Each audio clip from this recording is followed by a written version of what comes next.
На бракоразводната постапка кога станува збор за правото на видување и ограничување на правото на видување со едниот родител, кој што го ограничува другиот родител, со правото со притискање за да се види со другиот родител кој што нема остварено, со вакво исчезнување или киндапирање од страна на еден родител, значи тоа дете е на таков начин жртва, со психолошко насилство и се случуваат негрижи и занемарување на детето во рамките на семејството и каде што еден од родителите старат. Во таков случај каде што не е слушнато неговото мислење и неговите потреби за емоционалната блискост со родителот со кој што сака да биде во дадениот момент. Затоа не сакаме да бидеме погрешно разбрани.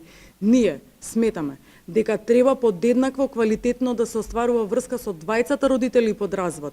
Меѓутоа, треба да се обезбеди место, начин како тоа да се изведе, особено кога станува збор за високо конфликтни разводи, бидејќи разводот сам по себе представува стрес за детето.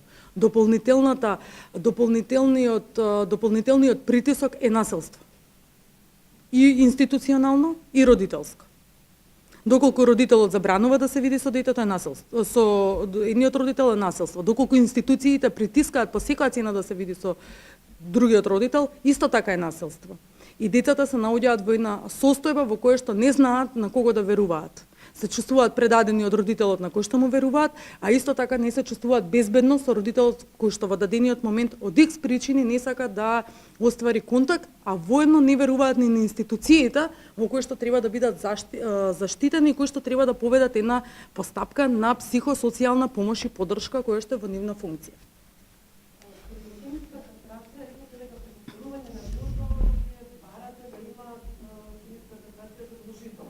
После секое прво кривично дело полов напад на дете, ние сега е како доброволна Да. Не се случило, иако е донесена во собранието 2014 година февруари на наше силно инсистирање, но таа е донесена како доброволна мерка за замена и не функционира воопшто. И последниот случај со родоскрнавење на таткото кој излегол од затвор повторува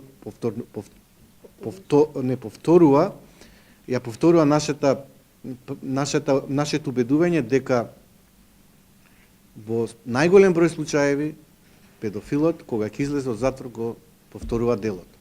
И ако не се воведе задолжително медикаментна или хемиска кастрација, ќе имаме повторничто рецидивизам. И дека таа од доброволна треба да прерасне во задолжително. Тоа е нашиот апел и упатување ако не сакаме да имаме следни деца жртви или истите деца жртви да бидат повторно жртви од истиот сторител.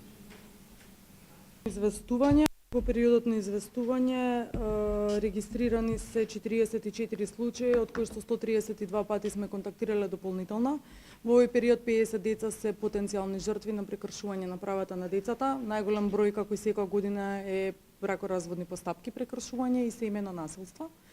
Имаме случаи на прекршување на институции на правата на децата, воспитно образовни институции за кои што бевте информирани, поточно вршење притисоци врз децата за учество на одредени активности кои што се случува во државата, тоа не е како од дојава. Оно што нас не загрижува како прва детска амбасада Мејеши и тоа што е апелот на 17 мај секој дете да биде слушнато е прашањето колку децата се слушаат во текот на бракоразводни постапки, затоа што 4 дојавувачи кои што не се деца, истите дојавуваат дека не сакаат да одржуваат контакт со родителот на кој што не е доделено старателството. Како прва детска амбасада во светот Меѓаши веруваме на одговорно родителство и послен развод. Ги поттикнуваме родителите да остваруваат здрава и добра комуникација со своите деца. Меѓутоа сметаме дека доколку детето не сака да оствари од било која причина контакт во одреден период со родителот на кој што не е доделено старателство, секој дополнителен притисок представува виктимизација и неслушање на потребите на детето. Затоа е потребно да се работи во насока на надминување на проблемите со кои што се соочуваат децата и родителите во нивната комуникација без вршење на дополнителен притисок. Тоа е многу важно затоа што се повторува во сите години, се повторува во сите постапки кога станува збор за бракоразводни постапки и правото на детето да биде видено.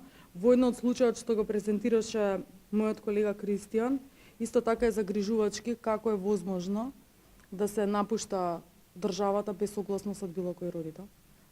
Затоа што во тој случај можеме да предпоставиме дека многу лесно би можеле детето да станат жртви на други видови насилство. Да.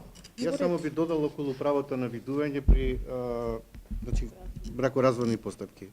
Нормално, за очекување е некогаш кај некои родители кога го имаат примарниот статус на старател, а вториот родител да биде со право на видување, да кога се во конфликт партнерите влијат некогаш и негативно и го индоктринираат своето дете да помалку остварува контакт со вториот родител кој има ограничено право на видување. И таа е привилегирана состојба на првиот родител, старател, во вакви услови каде што немаме заедничко и одговорно родителство по развод.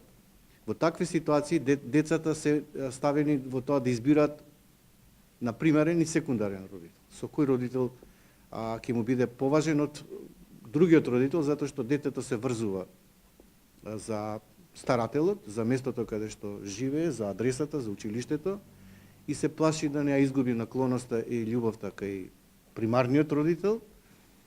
Примарниот родител е во привилегирана состојба и може да го индоктринира и влие врз детето да не остварува толку квалитетно родителство со вториот родител, а вториот родител е во подредена ситуација затоа што едноставно нема толкаво количество на видување да може да биде квалитетен родител како првиот родител. И затоа нашата иницијатива, односно ја поддржуваме иницијативата на група граѓани за заедничко одговорно родителство по развод, да нема прв и втор родител, него 20 родители да имаат подеднаква важност и улога во правилниот раст, развој, воспитување, чување, негување и изгрижување на детето. И само во такви услови неки имаме можност да негативно влие едниот родител на детето за сметка на вториот родител. Да, меѓутоа во високо конфликтни бракови, кога станува насилство, конфликтни разводи, насоката наша е дека мора да се слушаат потребите на детето без да се врши притисок, бидејќи секој случај е индивидуален. Не можеме да имаме генерални заклучоци за било кој случај на бракоразводна постапка, туку треба да има индивидуален пристап и тоа е што недостига е добар третман. Мора да се насочуваме кон добар третман, да не бидеме критични само за се тоа што се случува, туку да соработуваме и да се овозможи еден добар социјален третман. И затоа кога прва детска амбасада меѓаше, препознаваме дека граѓаните имаат потреба од психолошко советување и децата и психотерапија, која што не сите можат да си ја дозволат. Кај нас 24 години отворено психолошкото советувалиште, сега апелираме, ги потикнуваме граѓаните дека доколку имаат потреба, не само деца, туку и возрастни граѓани, можат слободно да се обратат ке нас, со нив ќе разговараат психолози, стручни лица кои што ќе им дадат соодветната помош и поддршка со цел да ставиме акцент на оваа воено и пресконференција на важноста на менталното здравје и зачувување на истото како неопходно за да имаме здрави генерации и да ја формираме едно по-стабилно општество. Благодарам Јана. Кристијан, мислам дека Дали има е член на меѓународната мрежа на SOS телефони Child Helpline International. Секоја година во сите земји во светот кои што имаат SOS телефони за деца и млади се одбележува овој меѓународен ден, а оваа година е под мотото правото да бидеш слушнат. Односно да им се даде можноста и правото на децата да бидат слушнати и да го кажат своето мислење за сите прашања кои што се од нивен интерес, а особено доколку постојат ситуации каде што нивните права се повредени, оспорени или загрозени. Се со цел како организација да бидеме што подостапни за децата, освен SOS телефонот за деца и млади 0800 1 22 22 кој што е отворен секој работен ден од 8 до 17 часот. Имаме формиран и Facebook профил, каде што може да ни се обратат, затоа што се трудиме да ги следиме новите трендови и нашите податоци говорат дека многу од децата многу повеќе имаат пристап и ги користат социјалните мрежи за разлика од телефоните. Исто така може да ни се обратат и на имейл адреса директно во организацијата sos@children'sembassy.org.mk. Може да дојдат директно во нашите простори, кои што се наоѓаат на улица Коста Новаковиќ, 22А, во Стар аеродром во близина на базенот Бисер, и секако нели оние класични начини на комуникација со директно обраќање преку пошта на нашата адреса. Затоа што идејата е да бидеме што поотворени за децата, токму и затоа ќе повторам уште еднаш она што беше и досега кажано, дека ги поттикнуваме и децата, но и возрастните, нивните родители, нивните семејства, доколку забележат дека постои некое несоодветно однесување од страна на децата, каде што постои одреден сомнеж за прекршување на некое детско право, слободно да се обратат, значи, во надлежните државни институции, тука се полицијата, Центарот за социјални работи или кај нас во детската амбасада Мегеши, и сите ќе се обидеме заедно да помогнеме тоа, значи, навреме да биде спречено понатамошното кршење на правата на децата. Токму затоа, значи, преку СОС телефонот, како организација настојуваме, значи, и да го хармонизираме бројот со европскиот број 116 111. Треба телефонот да биде 24 часа достапен, да биде бесплатен на целата територија на Република Македонија и податоците кои што ги добиваме да се користат како релевантни индикатори при креирањето на политиките за заштита на правата на децата во Република Македонија. И уште една препорака која што дојде од страна на комитетот е СОС телефонот да биде поддржан од страна на државата. Ние работиме и се обидуваме во таа насока, меѓутоа за жал до сега не сме успеале во тоа, меѓутоа се заедно во соработка со вас медиумите се надеваме нели дека ќе успееме да лобираме повеќе, да го постигнеме токму тоа, а сите овие значи цели кои што ни се следни зацртани во развојот на СОС телефонот се дели од препораките кои дојда уште во 2010 година од страна на Комитетот за правата на детето при Обединетите нации до нашата држава и за кои што ќе треба во следниот период да известуваме како сме ги имплементирале во пракса. Толку би имале, значи, за пресод. Ви благодариме што не проследивте. Сега, значи, ве покануваме доколку имате одредени прашања или дополнителни коментари од страна на говорниците и за оние нели медиуми кои што малку подоцна ни се приклучија. Повелете.